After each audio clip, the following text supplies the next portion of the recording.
A reflexão do Evangelho para este domingo, 5 de junho de 2022, objetiva lembrarmos-nos, e não só como lembrança, mas como reforço em nossa consciência, em nossa fé, para além da tradição, para além do calendário, para dentro da própria vida no mundo do Pentecostes. E eu compartilho com vocês a leitura do Evangelho, indo São João capítulo 20, do versículo 19 ao versículo 23, que leio com vocês em nome do Pai, e do Filho, e do Espírito Santo. Amém.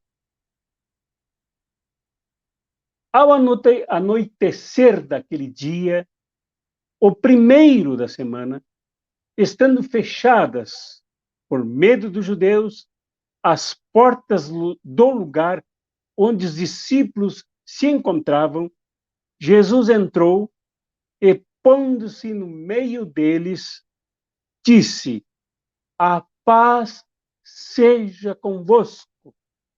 Depois destas palavras, mostrou-lhes as mãos e o lado. Então os discípulos se alegraram por verem o Senhor. Novamente Jesus disse: "A paz esteja convosco. Como o Pai me enviou, também eu vos envio." E depois de ter dito isto, soprou sobre eles e disse: "Recebei o Espírito Santo. A quem perdoardes os pecados, eles lhes serão perdoados. A quem os não perdoardes, eles lhes serão retidos." Até aqui a leitura do Evangelho para este 5 de junho de 2022, dia do Pentecostes. Este Evangelho é sobremodo contundente, porque, por se referir a este evento absolutamente significativo e marcante na organização da missão do movimento de Jesus após a sua Páscoa, após a sua ressurreição, que é o Pentecostes, mostra um recinto fechado. O verbo fechar aqui já é ilustrativo, é simbólico, que retrata uma situação vivenciadas pelos discípulos de Jesus, fechados, trancafiados. Mas o que mais impressiona aqui é a palavra medo, designada, objetivada aos judeus. Por medo dos judeus. Era algo absolutamente sério, porque estes homens que aqui se reuniam eram também judeus. Então não se tratava aqui de etnia, não se tratava aqui de origem racial, nem de preconceito, mas de postura, de atitude, de compromisso. O medo dos judeus era por causa do que eles fizeram a Jesus momentos anteriores. O medo dos judeus era referência ao que fizeram até ali os fariseus a serviço de um projeto. O que fizeram até ali os sumos sacerdotes ao dar guarda para toda a espionagem, para toda a estrutura de morte que desembocou no julgamento de Jesus, num lugar considerado por eles, os judeus, pagão, não sagrado, destinado ao imperador romano, uma divindade de outra espécie, de um império, o Império de César. Esses judeus violavam os seus próprios princípios para buscar algo mais importante para eles nesse momento, que era o assassinato de Jesus. Por isso, o medo de um juízo absolutamente injusto, iníquo, perverso, satânico, que levou à condenação, à penalização de Jesus por crucificação. O medo que representava a traição simbolizada pelo que se viveu entre os próprios discípulos, com um deles tombando, sugado pelo projeto da morte. O medo que finalmente representou as marteladas nas mãos de Jesus, os pés de Jesus, e finalmente com a sua morte. Embora a notícia da manhã desse mesmo dia, de que algumas mulheres encontraram com Jesus e se depararam com um túmulo aberto, portanto, sinal de vazio, de falta de corpo, falta de prova, falta de cadáver. Mas, além disso, se encontraram com Jesus. Apesar disso, o medo se transformava em confusão. Portanto, não era um medo sem razão. Não era um medo fóbico. Não era um medo neurótico. Era um medo causado apavorantemente por um estado de coisas que mata pessoas, que tenta sufocar debaixo das botas e das patas dos cavalos do império um projeto que representava Jesus. Era um medo plenamente justificado. O medo justificado, quando nos ataca, ele nos fecha, nos tranca, nos desune, nos fragmenta, nos coloca uns contra os outros na eleição de coisas secundárias tomando lugar das principais. A principal, nesta hora, era o reconhecimento da ressurreição de Jesus, que ficava em segundo plano em favor do medo carregado de traição, carregado de morte, carregado de religiosos fazendo o mal. Isto era o mais importante matéria eletiva principal do medo. O medo é isso. O medo apavora. O medo tranca-fia. O medo tranca portas. O medo escurece. O medo obscurece a consciência. O medo mata a fé. Quando, de repente, contundentemente também, de maneira mais forte ainda, Jesus, como que ignorando, ou até por causa do medo apavorante que poderia destruir o seu projeto, entra, apesar das portas fechadas, entra, apesar do medo gigantesco que ameaçava agora o processo todo pascal, entra e contrapõe o medo com algo que o ser humano busca ansiosamente, que o ser humano busca muitas vezes de maneira equivocada, muitas vezes por caminhos tortos e pedregosos. Jesus confronta o medo com a paz. A paz seja convosco. Não era a paz das muralhas de Jerusalém que, no entanto, protegera a morte e a guerra que o matara. Não era a paz do templo que se transformara num verdadeiro mercado de negócios, mas era a paz do ressurreto. Era a paz shalom. Era a paz sem muros. Era a paz sem proteção de atalaias. Era a paz sem proteção militar. não era a Pax, com X, Pax Romana, mas a paz, Shalom, que é este encorajamento, é este reforço da fé, é esta percepção de que a vitória está aí, de que a virada de mesa se dera com Jesus vivo e ressurreto dentro do ambiente carregado pelo peso do medo, que se justifica por toda a significação do medo que ele representa. Aqui Jesus diz: a paz seja convosco.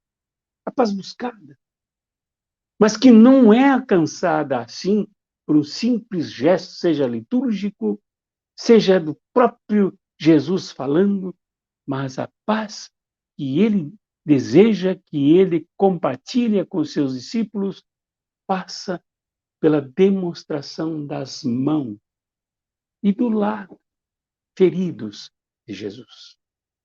Isto é, o Cristo, segunda pessoa da Santíssima Trindade, aqui presente, vivo, ressurreto, vitorioso, sobre tudo que fizeram contra ele, contra o seu projeto, contra a sua proposta de reino, contra o túmulo e contra a morte. Este Jesus agora, vivo e ressurreto como a segunda pessoa da Santíssima Trindade, não se separa do Jesus Nazareno, do Jesus Galileu, do Jesus palestino, do Jesus assassinado. Não se separa do Jesus histórico. Não abandona o projeto, aquele que foi construído passo a passo pelas estradas poeirentas, abraçando os leprosos, andando de barcos com os pescadores, conversando com as pessoas que mais sofriam pelos recantos da Palestina. O Jesus da Páscoa, que mostra as mãos feridas, o lado chagado, é o Jesus palestino, é o Jesus de Nazaré, que não pode ser abandonado em troca de um Cristo fantasmagórico da Páscoa. O Cristo da Páscoa só existe graças ao Jesus de Nazaré. O Jesus de Nazaré é a ancoragem às raízes profundas do Cristo da Páscoa. E é este que mostra as mãos. Depois de dizer pela segunda vez, a paz seja convosco, ele diz: agora, como o Pai me enviou, eu envio vocês. Isto é, a paz que enfrenta o medo, a paz que enfrenta a religião da aliança com os poderosos, a paz que enfrenta a artilharia do César poderoso que mata. Esta paz precisa ser praticada, realizada, construída por aqueles que ele envia. Não há paz gratuita. Se Jesus ressuscitasse e fosse embora, abandonasse seus discípulos, não reaparecesse após a ressurreição para desejar-lhes a paz, para compartilhar a paz, para nutri-lo com a paz que confronta o medo, o que enfrenta o medo aqui, de acordo com São João, não é a coragem, mas a paz. É a paz que dá coragem, e não a coragem que enfrenta o medo. Esta paz precisa dos enviados. Os enviados são os construtores da paz. As discípulas enviadas por Jesus são construtoras da paz. Não por detrás de muros, não por detrás de portas trancafiadas, não por detrás de portas com 7 chaves, cadeados, correntes, mas no meio do mundo em guerra. Ali é preciso que os enviados e as enviadas atuem na construção da paz. E depois de soprar o Espírito, este Espírito, a terceira pessoa da Santíssima Trindade, que não é uma outra divindade, que não é um outro poder, que não é uma outra força, senão a do próprio Jesus vivo, ressurreto, o Jesus pascal, o Jesus da paz, o Jesus que venceu a morte, o Jesus que relativizou os poderes dos poderosos. Esta força soprada por Jesus é a Ruá divina, que foi soprada para gerar a humanidade lá na antiguidade, de acordo com o testemunho de Gênesis. Agora, esta divina Ruá, esse divino sopro criador, é dado, é soprado sobre os discípulos, para dentro dos discípulos e discípulas de Jesus, para dentro da comunidade de Jesus, para que ela se revista desta nova criação, desta nova humanidade. E assim revestida não torne este sopro um consumo confortante e particular, um consumo aliviante de dores para cristãos e cristãs egoístas, vivendo de bateção de palmas e de pentecostalismos de satisfação. Mas este sopro da Ruá divina, este sopro do Espírito divino, este sopro terceira pessoa da Santíssima Trindade, é para que todos tenham o poder de perdoar os pecados. Numa sociedade vítima de tantas violências, de tantas barbaridades, de tantas injustiças, de tantas barbáries como ocorreu contra Jesus, sugando uns dos seus apóstolos com a traição, quase afundando o outro na negação, afastando todos de Jesus na hora mais perigosa, quando todos foram-se embora com medo, aterrorizados. Este sopro do Espírito é capaz de revitalizar de tal forma os discípulos e discípulas de Jesus que eles se tornam tão corajosas e tão corajosos, não relativizando e diminuindo as suas vidas particulares, biológicas, corporais, mas disponibilizando-as de tal forma que elas são colocadas no altar do testemunho, do martírio, se for preciso, porque é preciso construir um mundo de paz, de perdão, reconciliando as pessoas. Mandou, soprou e disse: recebei o Espírito Santo a quem perdoar os pecados. Uma sociedade pesada, manchada, dolorida, sangrada por tantos pecados de injustiças, por tantos pecados de guerras, por tantos pecados de discriminação, por tantos pecados de incompreensão das pessoas umas com as outras, por tantos pecados de pessoas que não sabem, não querem escutar umas às outras, somente assim. É preciso perdão que reconcilia. É o preciso perdão que reúne as pessoas em torno do Cristo palestino de Nazaré, do Cristo que também é o mesmo Pascal, a segunda pessoa da Santíssima Trindade. Eu me sinto preenchido por esse Espírito. Me sinto enviado por esse Jesus que soprou também sobre mim. Sopra sobre mim, seguidamente, todos os dias. E que sopra também sobre ti. Te revigora com a sua paz contra todos os medos que produzem inconsciência, que produzem fragilização da fé, medos que produzem desunião, medos que produzem diminuição indignidade para as pessoas. Este sopro é sobre ti, meu irmão e minha irmã. É sobre nós, para que nós nos revitalizemos com um novo projeto da nova humanidade, para sermos enviados no meio deste mundo para reconciliar as pessoas em torno e a partir do projeto de Jesus de vida abundante para todos e para todas. Em nome do Pai, e do Filho, e do Espírito Santo. Amém.